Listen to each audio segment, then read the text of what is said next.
Hey people, it's Niyas talking. Now this is game theory. Now I was inspired to do this video because I was watching a video about Saul and they mentioned that the killer Jigsaw uses game theory.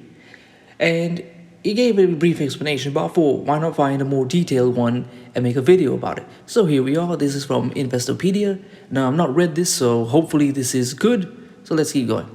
Game theory. What is game theory? Game theory is a theoretical framework for conceiving social situations among competing players. In some respects, game theory is the science of strategy, or at least the optimal decision-making of independent and competing actors in strategic settings. Key takeaway. Game theory is a theoretical framework to conceive social situations among competing players and produce optimal decision-making of independent and competing actors in a strategic setting. Using game theory, real-world scenarios for such situations as pricing competition and product releases and many more can be laid out and the outcomes predicted. Scenarios include the prisoner's dilemma and the Dictator Game, among many others. How game theory works. The key pioneers of game theory were mathematician John von Neumann and economist Oscar Morgenstern in 1940s. Mathematician John Nash is regarded by many as providing the first significant extension of the von Neumann and Morgenstern work. The focus of game theory is the game, which serves as a model of an interactive situation among rational players. The key to game theory is that one player's payoff is contingent on the strategy implemented by the other player. The game identifies the player's identities, preferences, and available strategies, and how these strategies affect the outcome. Depending upon the model, various other requirements or assumptions may be necessary. Game theory has a wide range of applications including psychology, evolutionary biology, war, politics, economics, and business. Despite its many advances, game theory is still a young and developing science. Fast fact. According to game theory, the actions and choices of all the participants affect the outcome of each. And it's assumed players within the game are rational and will strive to maximize their payoffs in the game. Now, I just want to say this, that's a debatable thing, because what is rational to others is not rational to you. So, like, a good example is Hitler and Stalin and the Nazi invasion of the Soviet Union. Now, to Stalin, he thought it was the most illogical thing for him to do because it would create a war on two fronts, something that German policymakers and strategists had wanted to avoid. But Hitler had his own mental logic which went against what Stalin was thinking. And it made sense to Hitler, but not to Stalin. Anyway, let's keep going. Game theory definitions. Anytime we have a situation with two or more players involve known payouts or quantifiable consequences, we can use game theory to help determine the most likely outcomes. Let's start by defining a few terms commonly used in the study of game theory. Game. Any set of circumstances that has a result dependent on the actions of two or more decision makers, players. Players, a strategic decision maker within the context of the game. Strategy, a complete plan of action a player will take given the set of circumstances that might arise within the game. Payoff, the payout a player receives for arriving at a particular outcome. The payout can be in any particular form, from dollars to utility. Information set, the information available at a given point in the game. The term information set is most usually applied when the game has a sequential component. Equilibrium, the point in a game where both players have made the decisions and an outcome is reached. New subheading, the Nash Equilibrium. Nash Equilibrium is an outcome reached that once achieved means no player can increase payoff by changing decisions unilaterally. It can also be thought of as no regrets, in the sense that once a decision is made, the player will have no regrets concerning decisions considering the consequences. The Nash equilibrium is reached over time in most cases. However, once the Nash equilibrium is reached, it will not be deviated from. After we learn how to find the Nash equilibrium, take a look at how a unilateral move would affect the situation. Does it make any sense? It shouldn't, and that's why the Nash equilibrium is described as no regrets. Generally, there can be more than one equilibrium in a game. However, this usually occurs in games with more complex elements than two choices by two players.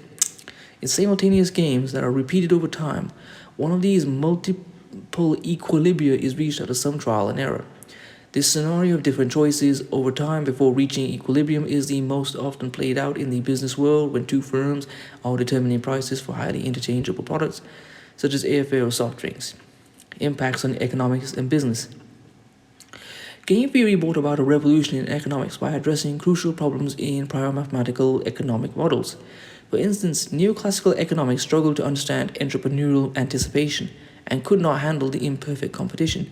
Game theory turned attention away from steady-state equilibrium and toward the market process. In business, game theory is beneficial for modeling competing behaviors between economic agents. Businesses often have several strategic choices that affect their ability to realize economic gain. For example, businesses may face dilemmas such as whether to retire existing products or develop new ones, lower prices relative to the competition, or employ new marketing strategies. Economists often use game theory to understand oligopoly from behavior. It helps to predict likely outcomes when firms engage in certain behaviors such as price fixing and collusion. Types of game theories. Although there are many types, example, symmetric, asymmetric, simultaneous, sequential, etc. game theories, cooperative and non-cooperative game theories are the most common. Cooperative game theory deals with how coalitions or cooperative groups interact when only the payoffs are known. It is a game between coalitions of players rather than between individuals, and it questions how groups form and how they allocate the payoffs among players. Non-cooperative game theory deals with how rational economic agents deal with each other to achieve their own goals. The most common non-cooperative game is the strategic game, in which only the available strategies and the outcome that results from a combination of choices are listed. A simplistic example of a real-world non-cooperative game is rock, paper, scissors. Examples of game theory. There are several games that game theory analyzes. Below we will just describe a few of these. The prisoner's dilemma. The prisoner's dilemma is the most well-known example of game theory. Consider the example of two criminals arrested for a crime. Prosecutors have no hard evidence to convict them. However, to gain a confession, officials remove the prisoners from their solitary cells and question each one in a separate chamber. Neither prisoner has the means to communicate with each other. Officials present 4 deals, often displayed as a 2x2 box. Number 1. If both confess, they will receive a 5-year prison sentence. Number 2. If prisoner 1 confesses, but prisoner 2 does not, prisoner 1 will get 3 years and prisoner 2 will get 9 years. Number 3. If prisoner 2 confesses, but prisoner 1 does not, prisoner 1 will get 10 years and prisoner 2 will get 2 years. If neither confesses, each will serve 2 years in prison. The most favorable strategy is to not confess. However, neither is aware of the other strategy, and without certainty that one will not confess, both will likely confess and receive a 5-year prison sentence. The Nash Equilibrium suggests that in a prisoner's dilemma, both players will make the move that is best for them individually, but worse for them collectively. The expression tit for tat has been determined to be the optimal strategy for optimizing a prisoner's dilemma. Tit for tat was introduced by Anatole Rappaport, who developed a strategy in which each participant in an iterated prisoner's dilemma following a course of action consistent with their opponent's previous turn. For example, if provoked, a player subsequently responds with retaliation. If unprovoked, the player cooperates. Dictator Game. This is a simple game in which player A must decide how to split a cash prize with player B, who has no input into player A's decision. Sorry folks, we're tired. While this is not a game theory strategy per se, it does provide some interesting insights into people's behavior. Experiments reveal about 50% keep all the money to themselves, 5% split it equally, and the other 45% give the other participant a smaller share. The Dictator Game is closely related to the Ultimate Game, in which, and just an interesting side, we've all heard about the Wu-Tang Clan and the 5% Nation. It's an interesting coincidence that only 5% would split it equally, the 5%ers. Anyway, let's keep going. The Dictator Game is closely related to the Ultimatum Game, in which player A is given a set amount of money, part of which has to be given to player B, who can accept or reject the amount given. The catch is, if the second player rejects the amount offered, both A and B get nothing.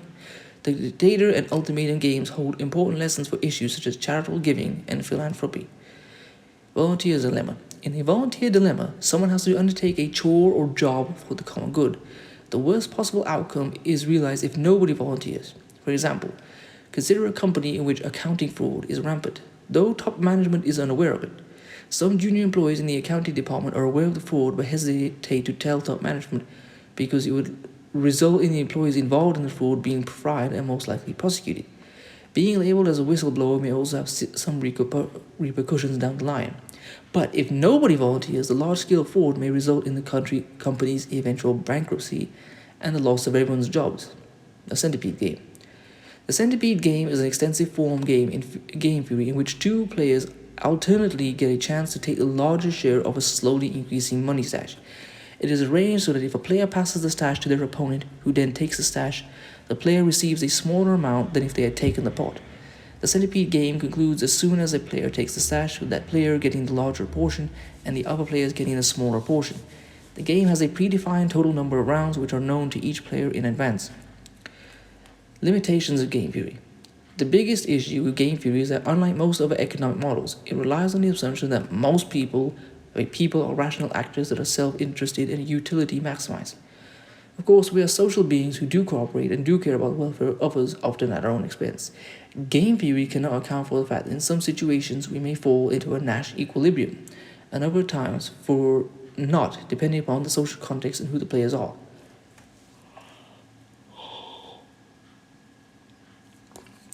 What are the games being played in game theory? It is called game theory since the theory tries to understand the strategic actions of two or more players in a given situation containing set rules and outcomes. While used in several disciplines, game theory is most notably used as a tool within the study of business and economics. The games may involve how two competitive firms will react to price cuts by the others, whether a firm should acquire another, or how traders in a stock market may react to price changes. In theoretic terms, these games may be categorized as Prisoner's Dilemma, the Dictator Game, the Hawk and Dove, and Back or Stravinsky. What are some of the assumptions about these games? Like many economic models, game theory also contains a set of strict assumptions that must hold for the theory to make good predictions in practice. First, all players are utility maximizing rational actors that have full information about the game, the rules, and the consequences.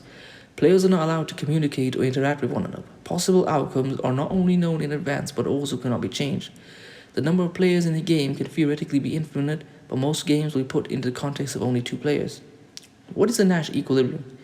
The Nash Equilibrium is an important concept referring to a stable state in a game where no player can gain an advantage by unilaterally changing a strategy, assuming the other participants also do not change their strategies.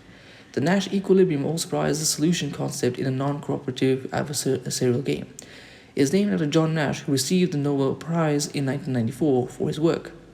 Who came up with game theory? Game theory is largely attributed to the work of mathematician John Newman and economist Oscar Morgenstern in the 1940s, and was developed exclusively by many other researchers and scholars in the 50s. It remains an area of active research and applied science to this day. So I put game theory on because most of my viewers are black, and Tijuana and black Americans at that. So this is something to help black Americans navigate the world, as in creating a framework to understand how people react and as a way to competitively outthink other people and their reactions. So this could help in politics, business, or sometimes in interpersonal relations, any type of competitive environment. So anyway, I'm going to leave this article from Investopedia, and Investopedia I hear is good, so those who are seeking financial information, you can use the link and hopefully find other information. So please comment, rate, share, and subscribe. Please check out, I'm now an affiliate of Champ Boxes, so I'm going to leave that link in the description. Check it out for a discount. Sub to my backup in the pinned comment. And follow me on Instagram. If you want to support my channel, leave my Cash App in the description. If you want to buy one of my t-shirts, I'll leave it there as well. Peace.